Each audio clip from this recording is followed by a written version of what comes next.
Hello, everyone, and welcome to our FoodBytes webinar series. Good evening from New York. Good morning in Australia. My name is Jillian, and I will be your FoodBytes host today. Today, we are kicking off our 11th and final webinar in our FoodBytes webinar series. To date, we have had over 2,000 attendees tuning in from 50 plus countries, and we've covered topics ranging from sector outlooks, rethinking the produce supply chain, startup fundraising in this current environment, and so much more. And we've been lucky enough to be joined from our esteemed FoodBytes network experts, as well as our FoodBytes alumni. Today, we're switching things up, and we're going to be focusing on the corporate startup case studies from our pilot program. We'll be diving into two 20-minute case studies from some of our pilot collaborators across both the CPG and ag tech sectors, which we're really excited about, followed by 15 minutes of live audience Q&A, which will be moderated by FoodBytes member Carolyn Keeley.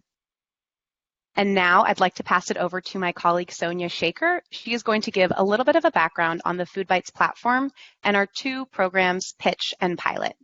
Sonia, over to you. Thanks, Jillian. I want to extend a warm welcome to the companies joining us who are new to our network. Through FoodBytes, we aim to connect the most promising entrepreneurs with the greater food and ag community that we've brought together over the past several years. We view these webinars as a great example of how our community can build each other up during challenging times and a natural tie-in to our two distinctive programs. Our FoodBytes Pitch program consists of structured mentor sessions, investor meetings, and corporate introductions, culminating in a live pitch on the final day. This year, we are going 100% virtual, with programming running over the course of 3 weeks from mid-October through early December. Applications are live now through August 10th. Our FoodBytes pilot program pairs a corporate and startup together over 6 to 9 months to collaborate on a specific goal or industry challenge. If you're an investor or corporate interested in partnership, please reach out to us at foodbytes@rabobank.com. And if you're a startup who would like to learn more, you can reach out to me directly at sonia.shaker@rabobank.com or learn more on our website under the Apply to Pitch section. And with that, I'll hand it back to you, Jillian. Great, thanks, Sonia. And just one more time reiterating for all of you startups who are tuned in, applications for Pitch are live now through August 10th, so make sure you get your applications in. If you have any questions at all, please reach out to us and Sonia specifically. We'd be happy to help. So as I mentioned previously, our topic today is focusing on our program FoodBytes Pilot, formerly known to some of you as TERRA. We're really looking at the case for industry cross-collaboration and how it can drive innovation forward. We're joined today by 4 FoodBytes collaborators. I'm really excited to dive into their respective pilots, showcasing their objectives, learnings, and ultimate outcomes that shaped both the corporate and startup trajectories. And again, just really showing us what the value of industry cross-collaboration is, especially when it comes to innovation. In our first case study, we'll be hearing from Michael Lee of Meat and Livestock Australia and James Bello of Shameless Pets. With a shared vision for sustainability, these collaborators came together to test consumer insights around the U.S. market's perception of premium Australian beef in the pet food market, as well as the trend known as the humanization of pet food. And we'll learn some of the learnings that they got from launching a new product in mere weeks. Our second pilot case study, we're going to be hearing from Chamidu Karunathilake of GrainCorp and Anthony Howcroft of Swarm on optimizing GrainCorp's supply chain using Swarm's AI and multi-agent technology. They'll be sharing some of the key metrics that are needed for really establishing a proper corporate and startup relationship and collaboration. And they'll be telling us a little bit about some of the pivots that they had to make along the way due to some unforeseen external challenges. So excited to hear a little bit more about that, as well as the outcomes from this particular pilot program for both companies. So let's go ahead and dive right in. I'm going to pass it off to Michael Lee to kick us off. Michael, if you could give us a bit of background on MLA and some of the objectives for this particular pilot, I think that would be a great starting point. Great, and thanks for the opportunity to talk to everyone today. I suppose just as a bit of background, so Meat and Livestock Australia, we work in partnership with the Australian government, and the wider red meat industry. So we work directly with farmers in Australia, so our cattle farmers, sheep farmers and goat farmers, and basically our goal is to really look at how we contribute to the producer profitability, the sustainability of that industry, and also the global competitiveness. So we work with around 50,000 members, and very much focus on how we can grow demand and also improve our productivity. So we do collaborate with lots of different companies, and we were quite excited to work with the team to really look at how do we fail fast, but also learn fast in terms of working with startup companies. As you mentioned, we have a real interest in understanding sustainability. So a lot of our farmers do a great work in terms of not just the animal welfare, but also in husbandry, but also the sustainable land use and production systems. And so with that, we really looked at our vision for 2030 is something we refer to as CN30. So we're keen to have our industry be carbon neutral by 2030. So we're looking at lots of different opportunities around sustainability on farm, and in particular in this pilot, we were keen to look further up the value chain and look at companies that are also sustainable practices. And so looking at how we upcycle ingredients, reduce food waste, really identify new opportunities, how we can get more from less from our carcass and meat products. So very much it was around understanding a little bit more about the pet food market in the US. We think we know a lot about consumers in the US who enjoy Australian red meat, but we don't know much about the pet food market at all. And really our research question or our challenge was to really understand, working with Shameless Pets, can we learn more about the consumer in the US and see, is there any link between some of the behaviours we see consumers buying Australian red meat as humans through to that whole humanisation of the pet foods category. So are there similar behaviours in how a shopper buys meat products to how they buy pet food products? And could there be a value proposition for Australian red meat producers and brand owners to work in that space? So we certainly had a look at that market. The other comment I'd probably say, to give it some context, around about 20% of the cuts that come from a cow basically contribute about 80% of its total value. So as I mentioned, a lot of the sustainable animal husbandry practices that our farmers are doing a great job on, essentially there's 80% of that value that's not being optimised. So if we could look at how we could upcycle those types of components and ingredients into a higher value, that obviously delivers to that prosperity of our sector.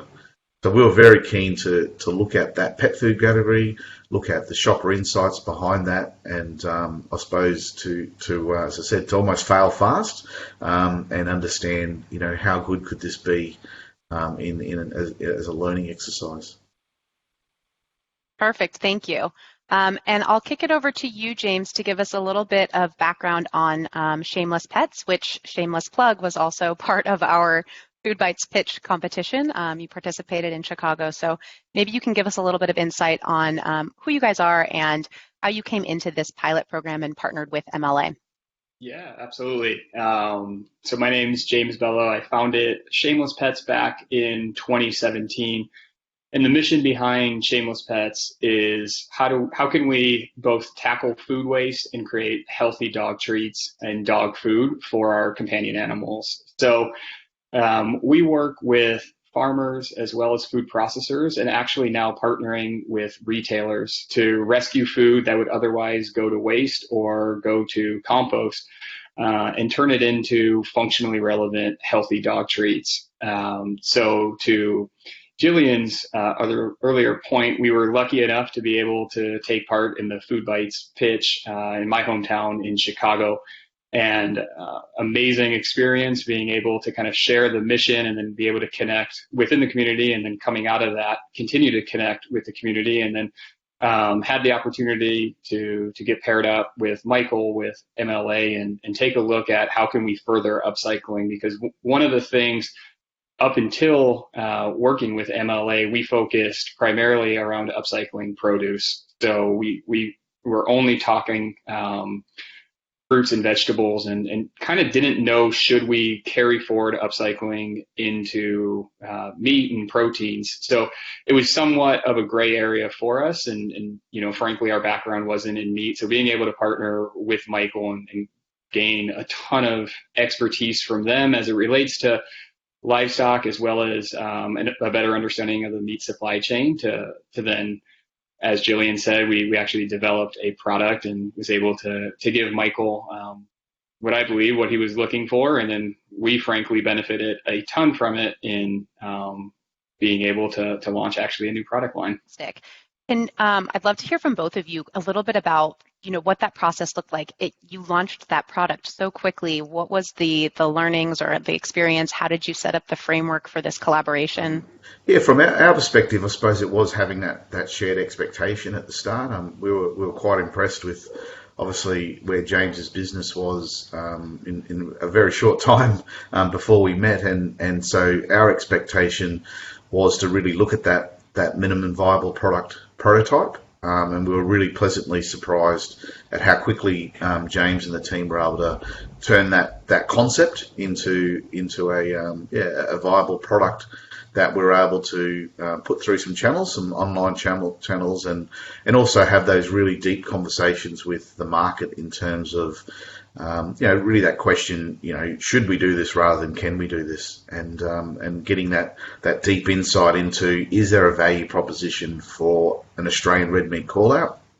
Does it make sense that upcycling ingredients and calling out an Australian beef call out?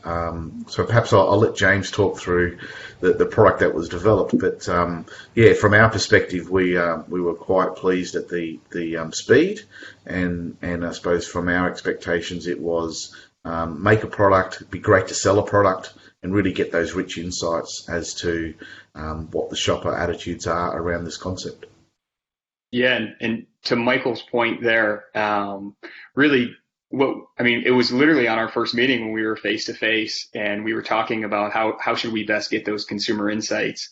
And we had access to a lot of research here in the U.S. that we could give to MLA, but we both kind of agreed that the best way to truly understand what does the consumer care about as it relates to Australian beef and the call out around Australian beef and sustainability was to actually make a product and not just essentially have consumers react to it, but actually have them vote with their dollar and sell it. So we had our first face-to-face meeting, and the two of us just kind of hit it off and said, we just started kind of ideating on what that flavor should be. Luckily, we already had a lobster dog treat in our portfolio, so I think it only made sense to bring in Australian beef and kind of play on the whole surf and turf concept. So we had somewhat of a leg up that we had a little bit of a formulation with lobster. And we left that meeting and went to work. And to your point, within, I want to say it was 6 weeks, we developed packaging, printed packaging, developed the formula. And then we produced right around 6,000 bags of treats. I had some connections with some retailers in the market who were, think of them as like pet independent shops. We also have a connection with a dog subscription box. So we actually put it into market right away, had people purchase it, and then started conducting customer surveys with those customers after they purchased the product. So we knew, one, there was something that they liked because they bought it, and then we started to formulate what about it did they like, and then we're able to put together priorities specific to what MLA was asking about with the Australian meat call out and the sustainability and things along those lines. I was just going to say, what we really enjoyed was obviously having a prototype really test our higher research question, which really was, we're seeing a trend around this humanisation of pet food. So, if the shopper is buying products, they're treating, the pet as part of the family. So those types of drivers, we had our sort of "we believe" statements, and this was a great way to really understand and unpack that mega trend around humanisation of pet food with the lens of, well, how would this or could this benefit the Australian red meat sector? Yeah, so definitely met our goals at the start.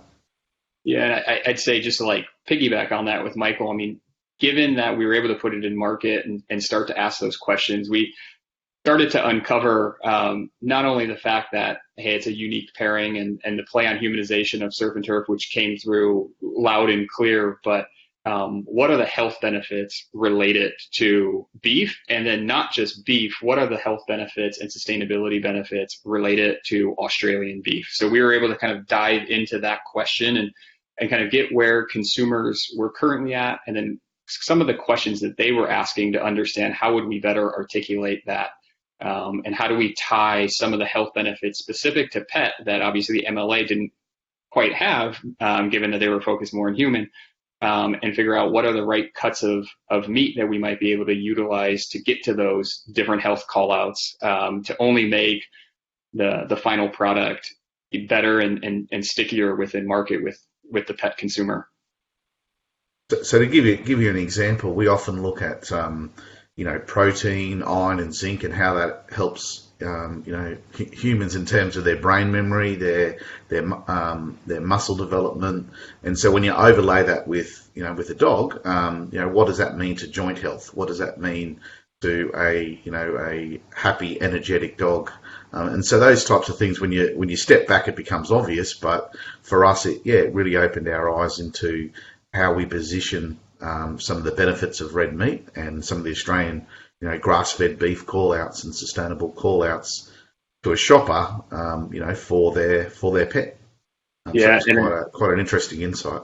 And I think one of the other really cool things that we were able to kind of dive into was the verification of the source of meat as well, and not just saying that. So the pet parent of today is not just saying, I want it to be sustainable, but where is it coming from, and is it verified from a sustainability standpoint? So it really started to hit home on kind of what we were going after on what does true Aussie mean, and then how do you communicate what true Aussie is all about to exactly what the pet parent is looking for. Because I think there's a ton of opportunity with that true Aussie mark and what it stands for, and then just being able to communicate that and educate the current U.S. pet parent on what that means. Because it was always one of those top, anywhere 1 to 3 questions that they were asking is, this is great that it's grass fed, but tell me more. And I want to make sure that, there's verification behind that. So I thought that was pretty interesting that we were able to find out. Looking at the sort of next piece of outcomes. So I believe you said you had 6,000 units of this product that you were essentially putting on shelves. What was the response? What were consumers saying and thinking about the product? Yeah, it was awesome. It was, I would say so good that we now have a new product that Shameless Pets has taken to market, which is a beef and lobster jerky. So I think that to Michael's point, the humanization element of just kind of playing off of the surf and turf is just a combination that humans obviously really like. Although I found out Michael's colleague does not find it to be a very appetizing combination. But yeah, it was something that went incredibly well. The health benefit went well. And then the sustainability piece of it, as we were able to touch more into the topic I was talking about with verification. We actually have launched a whole new product line that are dog jerkies. Like I said, one of them is our beef and lobster combination, but making sure that it is grass-fed beef and calling that out and talking to that. So for us personally, we learned a ton and then very quickly turned it into a new product line that we've actually just launched in market last week. Cool. And Michael, on your end, what do you do with this information? How are you sharing it with your stakeholders, and how are you kind of furthering those insights there? Yeah, I think as we've touched on, it's really adding to the depth of insights that we're learning about the US shopper. So whether that shopper walks in and buys, a steak or buys a pet food, and we're also doing, separate work in the deli. So just really understanding that journey map of a consumer and a day in the life of a consumer. So, albeit the COVID has changed some of those insights to date, but I suppose it's telling us more about the shopper, as we've sort of touched on. It's really giving us a little bit of insight into what's the value of the true Aussie or true Aussie beef call out in different categories. And then we're also doing some more work now with James around some different products. So we're looking at the success around the beef jerky position, in looking now at a goat product and even a lamb product. So we're certainly seeing that collaboration has gone beyond, the initial project we did in terms of, let's look at now a category approach. And now we're taking that opportunity, the immediate opportunity with beef, back to our members to look at supply opportunities and partnership opportunities with James. So the partnership continues. That's fantastic. Yeah, definitely. Yeah, hopefully within the jerky line, we'll have all three of those flavor combos. So we have our beef, we are working on our lamb, and soon to be goat. And frankly, honestly, through that work, we found out that we have a huge opportunity actually within goat, because it's a pretty rare meat within the pet market. And I think there's a massive opportunity to differentiate and be able to then not only tell the story around just goat and the health benefits of goat, but then coming from Australia as well. So we've just got to find the goat up, get it off the mountain from Australia. But it's a great opportunity, as James indicated. It's something that we would have never considered, a goat opportunity in the pet food sector in the US. So they're the sort of, I suppose, exciting little insights and opportunities that these types of sprints presents. Absolutely. We have just a few more minutes left, but you touched on something that I just wanted to briefly bring back up, which was how shopping behavior has changed given our current environment. And I'm just curious if you've started to see, maybe James on your side, how has that affected sales? And what is the shopper sort of positioning on these sort of premium pet treats?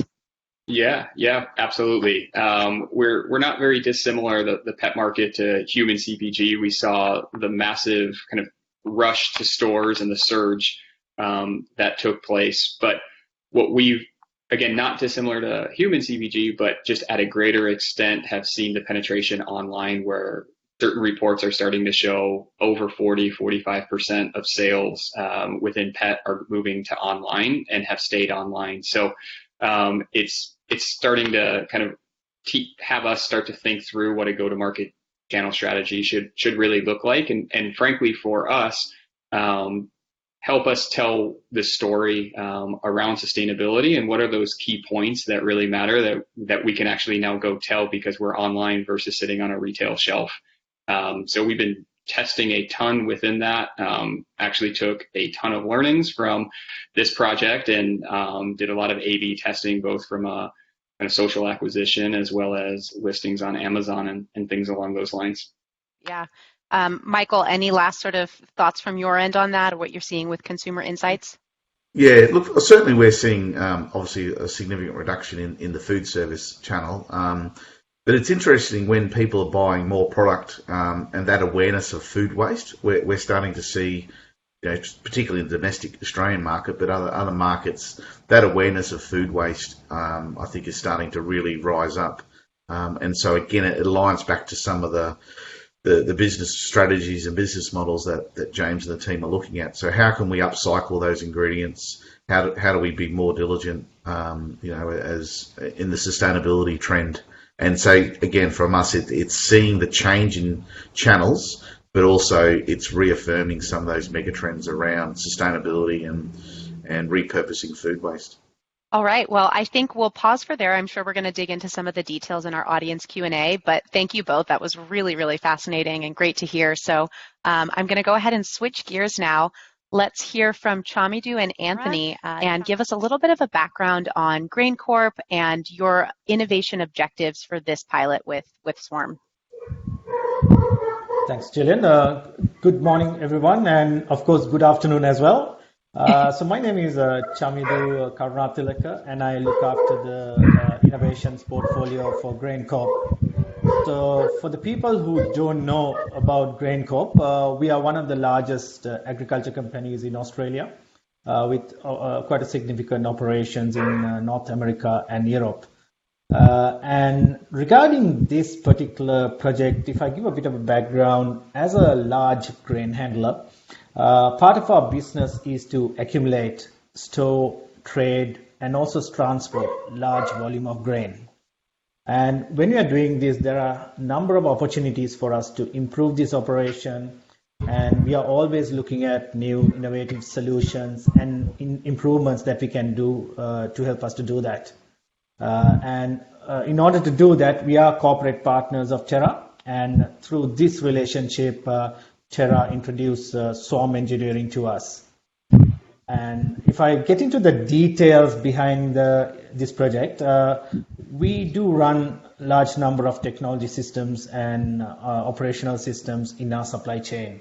There's large number of staff involved, and also it's quite a complex environment to manage the supply chain. So something that we highlighted to Anthony before we actually started the project is basically this complexity, and that's where we basically wanted the expertise to come in and help us to kickstart the project. And looking at our innovation portfolio, we have quite a structured, agile and a fast-paced methodology that we use for our projects. Especially around this project, we basically set our objectives very clearly. We are very clear about the project schedule, the economic model, and also the business benefits out of it. Because what that helps us is, as an organization, to manage the business case and the economic model. At the same time, it keeps the startup focused in delivery and of the final project objectives that we set up to do upfront. Thank you. Anthony, I'll pass it over to you to give your side of the story of how you got involved and what your objectives were. Absolutely. So I should say Swarm is based in Southern California, despite my accent. And so it was really good to be introduced to GrainCorp. I don't think we would have looked at a project in Australia on day one as a startup in California. But we came together on the FoodBytes program and the TERRA program up in San Francisco. The Swarm is really an optimization platform for the food supply chain. And whilst we have a multi-agent system with reinforcement learning and a whole pile of things under the covers, it's really about just solving business problems in a way that means that the business people don't really need to understand all the AI and the math and the deep technology that's required to solve these complex problems that Chamidu talked about. And I think for us, one of the great things about working with GrainCorp was the fact that Chamidu and the team, we had some great support with Marcus and Andrew, two of the guys there as well. It was really good because they thought through the innovation process and they'd been through a cycle or two already. So I know we're not the only company that GrainCorp has done innovation with, and it showed. So for us, one of the great things right from the start was that we had fantastic sponsor in Chamidu and senior level support in the organization, which is probably the most critical thing for any startup working with any corporate. But as Chamidu says, from our perspective, the problem was it is a complex one, which is great because that's what we're all about solving. So that was a good thing to find for us. Complexity is good. And I think the first thing we actually worked on was a scenario where we were bringing multiple packets of grain from various different locations to one port to fulfill, say, a 50,000 ton order of grain. And the complexity there, if you think there is different qualities of grain with different moisture and protein content, and falling numbers and various things. And you've also got, do I bring this by train or truck? Sometimes the grain is being fumigated or having some pest control done on it and things. So there's a lot of factors to take into account. And it's very hard for people to make a good decision. Whereas an optimization algorithm can take all of those factors in and make a really good choice about what to do. And I think that first project was a really good test. We got a great start at the beginning by having our team go out to Australia Chamidu showed us around, even made me run across Sydney at night to see all the various sites and look at things and understand what was happening. But we had a great connection from the beginning by having the team all there, both from GrainCorp and a swarm perspective, and understanding the problem at the very beginning, and then being able to build out a solution on it. And I think we showed some great results, Chamidu. No, it is. And one of the good things that happened is the SWARM team actually immersed into the organization, had a number of workshops with our team, and what that allowed them is to understand key challenges, and not only the key challenges, the ancillary challenges we had as well. Because I think, Anthony, maybe you can explain in detail how we actually use that knowledge to pivot during the project and basically deliver a different, totally different business outcome or business results at the end compared to how you started the project. Yeah, absolutely. Of course, I have someone about to blow some leaves through my window by the sound of it because I'm in California. Hopefully you can still hear me. But yeah, the thing that really threw the project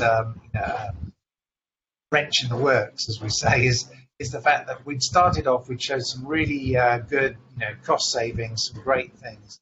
And then what happened is Australia was hit with some macro level events. So we saw a drought, we saw fires, we saw floods. It seemed to be, one biblical disaster after another hitting the country. And we realized we actually had a great conversation where we were very open with each other and said, look, this project we're doing is great, but how many of these exports will you be doing next year? And the answer was possibly none, because a lot of the grain is going to flow in the reverse direction. So we need to reverse the supply chain, deliver the grain to the animals so that we can make shameless pet foods, for example. We need to switch that in the other direction and make sure the animals are being fed in the interior. So we said, well, there's no point doing a project which is not going to be achievable next year. So why don't we switch? So we did a pivot partway through, and over the next 2 or 3 weeks, we had to pull a different set of data, and we actually had to use a completely different algorithm. It was a different problem set. But because of the relationships we built and support we got from GrainCorp, we were able to do a second project. And actually, we were quite surprised. The savings were even higher on the second project than they were on the first. We hadn't suspected that when we first looked at it. And I'm afraid they are confidential. My lips are sealed, but it was going to be my question. Yeah, I see that coming. No, confidential lips are sealed here, but it was a great project, and we had some really interesting learnings from doing that. But we had to pivot very quickly. There's no point running a project that's going to show great results but can't be delivered the next year. Yeah, I think that's a really fantastic sort of showcasing of how you have to be so agile and flexible. And it sounds like being a startup, you can really lend that to the collaboration experience. Yeah. Chamidu, I know you'd both talked about some of the organizational change as well that had happened and how you sort of worked together to work through that. Can you talk a little bit more about that? Yeah, Gillian. So, we do have the organizational changes going through as well. And at the same time, we have a situation where these large macro events, like the floods, the 3 years of drought that happened in Australia, and then the bushfires. So these things took a massive toll on the agriculture industry. And effectively, the solutions that we are working with, Anthony, that allows us to manage through these different conditions. Because for some of these things, there is no playbook. The current systems or the operations that we have are there to actually look after the business and not look at some of these macroeconomic or other challenges that come through. And what these solutions, like especially what Anthony has, that actually allows us to manage or mitigate through these situations and find out better outcomes and also do things that a human cannot do. And Anthony, do you want to talk about that as well, how it helped you and how it helped you in actually securing other clients as well? Yeah, I think one of the things I would say is that because we have an underlying multi-agent system, multi-agent systems are fundamentally great at handling disruption. So think multi-agents are things like ants and bacteria and the neurons in our brains. So we're actually very good at handling complex scenarios. And so, in a way, before COVID hit the world and everyone was suffering disruption, we were leading the way with managing multiple disruptions in the Australian market with GrainCorp and trying to tackle some of those things and learn from.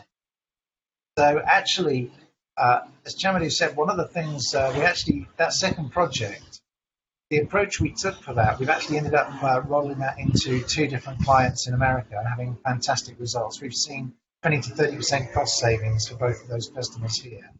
So it's been really great to be able to take that experience and learning and apply that in a different market and see that the savings are still there. So the project for us was fantastic. We were learning about some of this stuff for the first time, trying some different algorithms. I think at one point, we actually, for this project, we tried a Google algorithm, an open source one, plugged it into our infrastructure, and we had some first results in 3 days. So it's great for us as well to test the technology as well as testing the business and be able to see that we could do that so quickly. So it was both a product and a business learning experience for Swarm. I was just going to say, so I think that the outcomes have shown to be, proven to be really strong for Swarm. And I was just wondering, Chamidu, from your perspective as well, how are you using these learnings as well and continuing, like, what does the innovation pipeline for both of you look like? Are you going to continue working together, and what kind of opportunities does this pilot open for you? Of course, I mean, this has been a really great pilot where, as an organization, we learned a lot, and Anthony and his team actually, helped us to understand some of our challenges as well as bring those technologies into us. So we are in discussions, we are talking quite regularly, and we are looking at how we can incorporate this solution back into our organization. And also a solution like this is quite a complex, and it's a long-term project because to incorporate or bring such a system into an organization takes a lot of planning. And so that's what we are going through with Anthony and the Swarm team at the moment. And again, add to that again, in terms of the pilot approach and innovation approach, when we work with a startup like this, we subscribe to years of knowledge, experience, and competence, or the technology know-how, of their team, and that's what they brought to us. And we are keen to work with Anthony as well as the other startups out there. Yeah, it sounds like there's definitely a mix of, again, having the agility to move like a startup and take those insights, but also, from the startup side, being able to understand corporate organizations, how they're structured, and, it sounds like that sort of C-suite level buy-in was really important to the success of the project. I think I would add that, for the learnings for us, there were some great learnings both technically and from a business perspective. I think the pivots were great that we did together. I think obviously it's a huge shame about the macro environment in Australia. There's nothing we can do about that. I'd like to think we would all be talking about the huge savings we'd actually delivered by now, but we've got to wait for I think Chamidu was saying just the other day it was raining quite heavily, which I was quite pleased with. It may not have been, but it's good for the crops out there. So it looks like there should be a good harvest. Things are getting back to a more normal pattern in Australia, and that gives us a great opportunity to continue the relationship and really start to roll through and see these benefits. I think I would say, being completely honest, hand on heart here, I would say one of the learnings we did have was that when we pivoted to the second project, we did that very quick technically, but we didn't maybe get the new business sponsors on board. We didn't have as much time, and we were still remote doing that. And Chamidu has worked ceaselessly to try and support that and bring that through. But it was still a challenge, and I think that's work that's still ongoing around there. So I think there are learnings we've had as well about fast pivot's good technically, but you still have to bring the business along with you. Yeah, I think that's going to be one of the biggest challenges for is all the corporates and the startups at this stage with the COVID restrictions. I mean, it's something that we need to think through and come up with new models and new ways of interactions because how we ran projects last year is not applicable this year. Yeah, I think that's a really great point you bring up too, and even just the notion that continuing to innovate together and collaborate is especially important given this current environment and what's going on with the pandemic. And we've seen, I have to say, it's more luck than amazing planning. But being in the food supply chain with a system that's good at handling disruption, it's not been a bad thing to be in that scenario. We did see a lot of the people we were talking to went very quiet at the beginning of the year as they switched to working from home and handling products that suddenly had 0 demand and other products that had 5x demand. But actually, we've seen a real resurgence of opportunities in the sales pipeline in the last month or so, 2 months really, since people came back and started to say, okay, now we understand what the problems are. Now we really can see that disruption is here to stay. Disruption isn't going away. Disruption is happening all the time and will continue to. So how do we manage that? And in fact, I had a great conversation at one point with some members of the team in GrainCorp with Chamidu, where we talked about the fact that what you really want to do is actually embed some of the business knowledge, and the reverse supply chain is a great example. So this isn't the first time. GrainCorp have got a long, great history in Australia. This isn't the first time they've had to reverse the supply chain and bring grain in rather than sending grain out. But some of that knowledge was maybe 20 years ago. So how do you capture that business knowledge in a way that you can say, this year we're going to switch on the reverse supply chain? And again, we're a great mechanism for doing that, particularly as you've got, potentially in a disrupted environment, you may also be losing staff with some of that knowledge.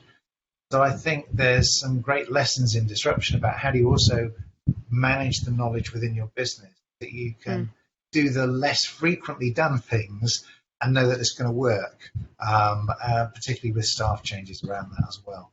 So I think that was one of the other key learnings. Yeah, I think that's a great point. We're starting to get a few audience Q&As coming through. It's a reminder to everybody who's watching and tuning in, please continue to share those. I think this is a great time to turn it over to Carolyn, who's going to be moderating those questions. If all of our panelists want to turn on their videos, and we can start to dig into some of these Q&As. Thanks, Jillian. Yeah, let's start with questions that are specifically targeted to our startups, and we'll start with you, James, at Shameless Pets. We've had a question about the actual upcycling of meat, and the context of that question is, of course, in reference to the pink slime debacle. So we're hoping that you can shed some light into the actual process. Yeah, for sure. I'm going to hold off on going into too much of the detail, just for, obviously, it's kind of what makes us unique. But we definitely, so my co-founder is a food scientist, and taking what she knows of making sure that we're retaining as much nutrition into the meat, and then being able to partner with people like Michael at MLA to ensure that we are developing the right specs for the right cuts of meat that we're getting, and then processing it correctly. And frankly, that exact question is why we had held off on going into meat for as long as we had, because it was something that we needed some more expertise to figure out, and quite frankly, we're still figuring out, still kind of finalizing, developing what that process looks like. If I just add a quick comment, there is, look, there are lots of hydrolysis technologies. What we definitely are looking at is, if we've created a clean, green, true Aussie beef type positioning, we're looking at those clean technologies. So the clean label food for a human, or a clean label food for pet treats is the positioning we want to look at. So yes, it's that classic, should you do it versus can you do it, and we haven't explored the hydrolysis type pink slime processes for that reason.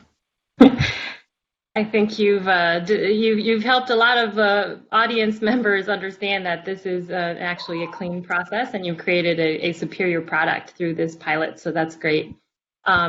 Now a question for you, Anthony, at Swarm, a little bit of a technical question. about how long it takes to implement your technology and how difficult it is to implement a system like Swarm. And in that context, what types of organizations would benefit from working with yours?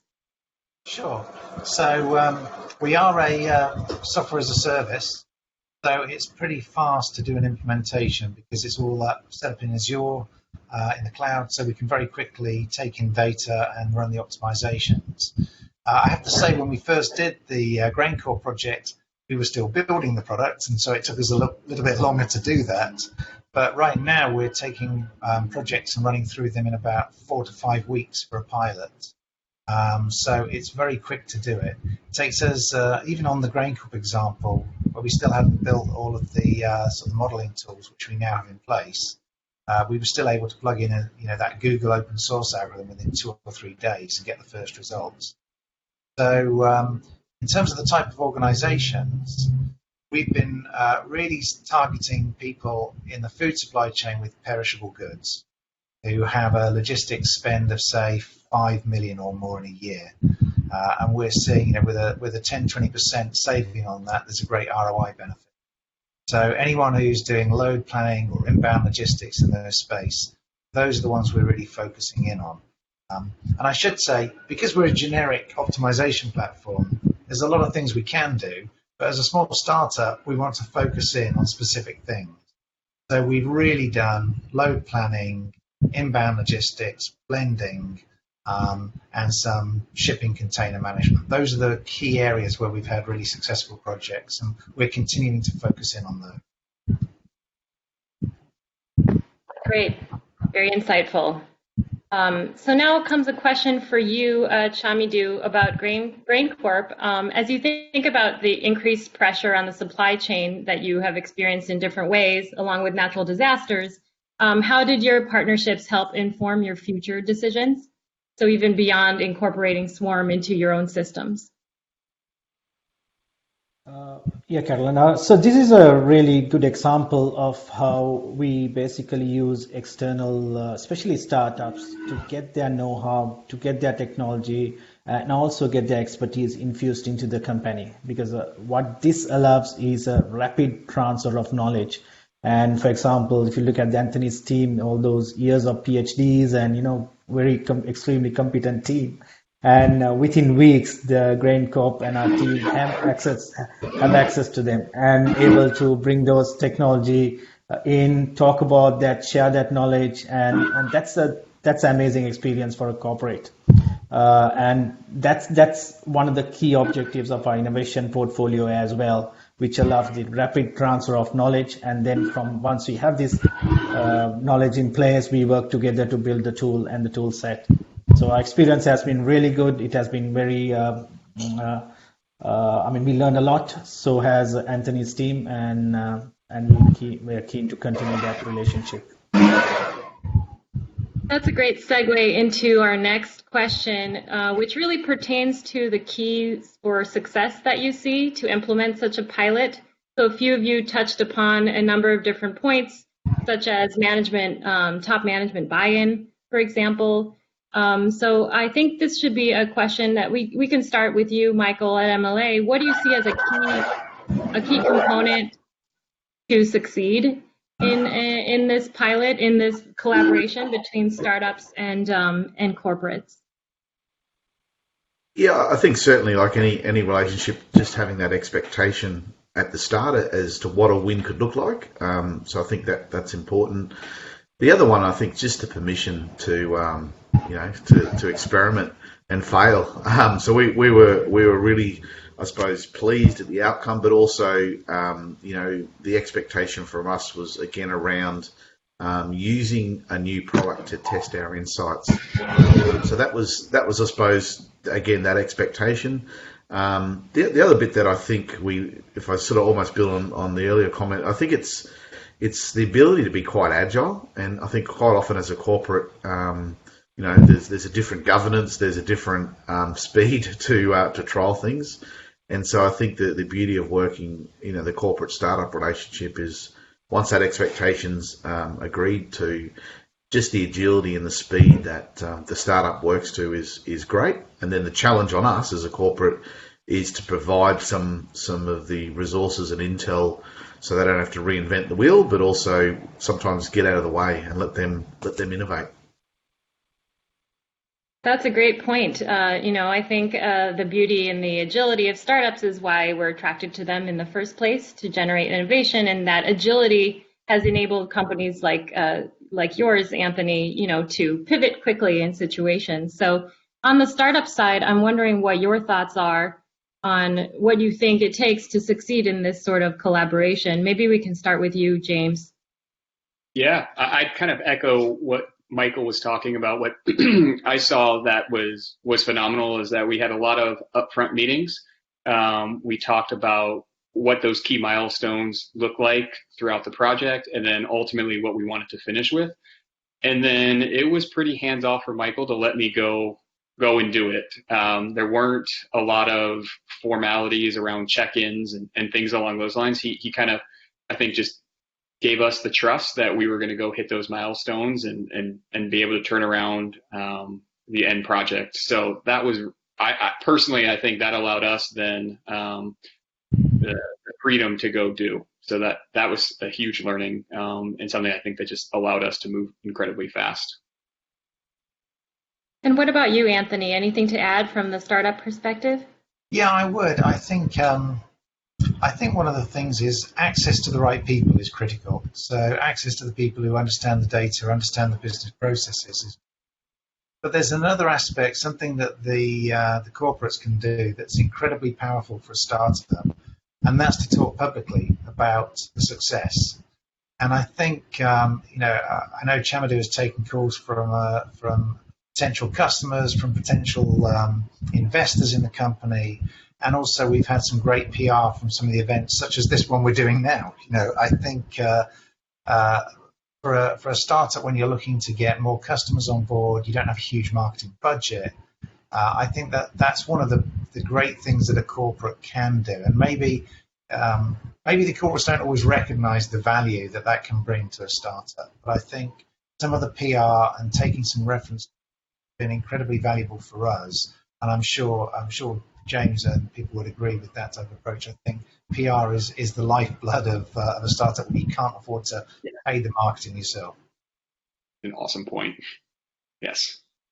Yeah, no, that makes a lot of sense. I think, and this following question also relates to that. I'm wondering if you, James and Anthony, can speak to how this particular pilot has impacted your ability to raise funds to continue to build your company.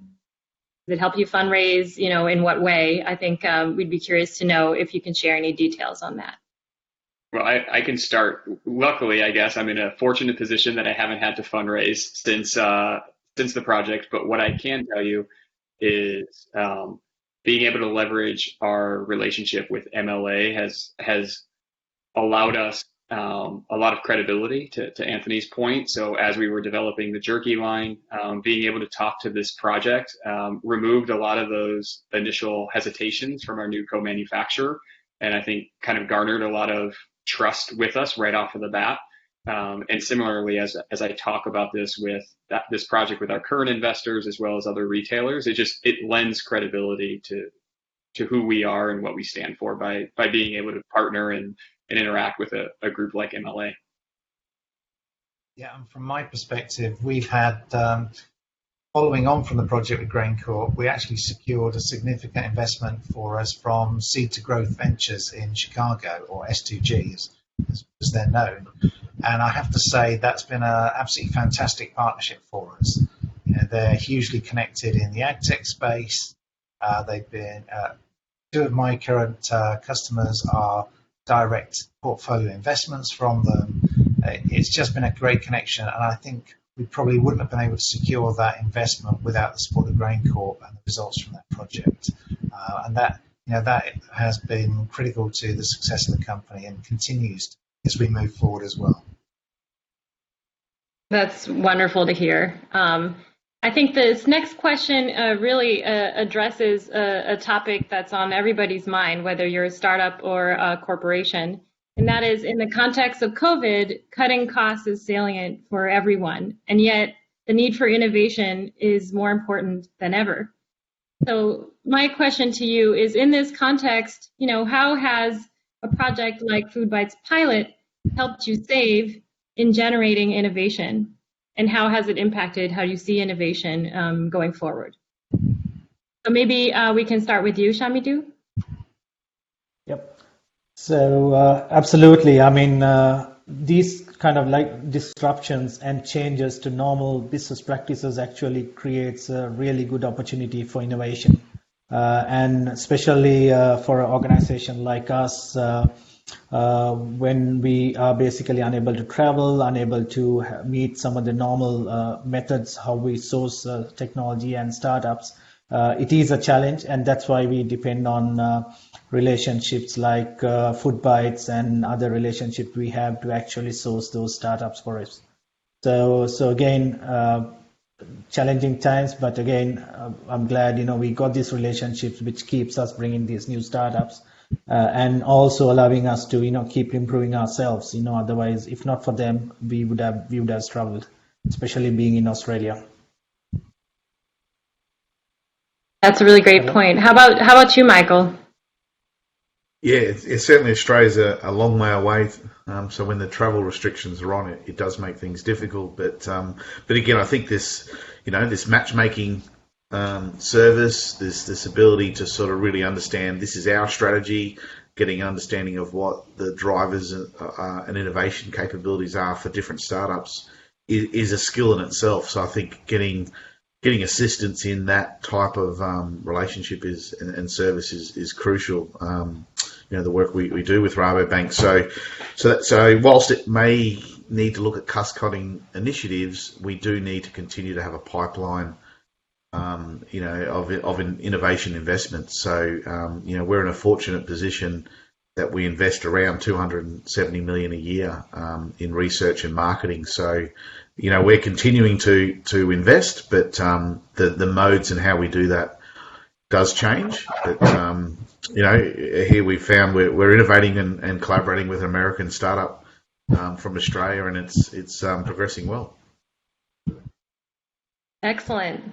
And how about you, briefly, James and Anthony? Can you talk about how this has helped you save and how it has benefited your product development pipeline, for example? I mean, for us, I talked about it a little bit earlier in the fact that it was always something that was on our mind, but we never really took that leap forward to go do that. So having a project like this allowed us the freedom to do that, and frankly helped cover some of those costs as well for us.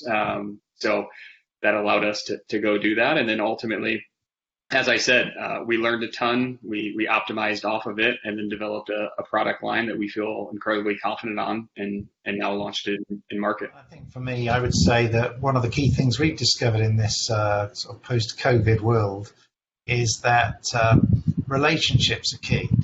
So trying to win a new customer who you can't go and visit is very challenging unless you have some connection who knows somebody at that organization. So one of the things we've been doing is using some of the network of contacts we'd already built to actually reach out into some of these different.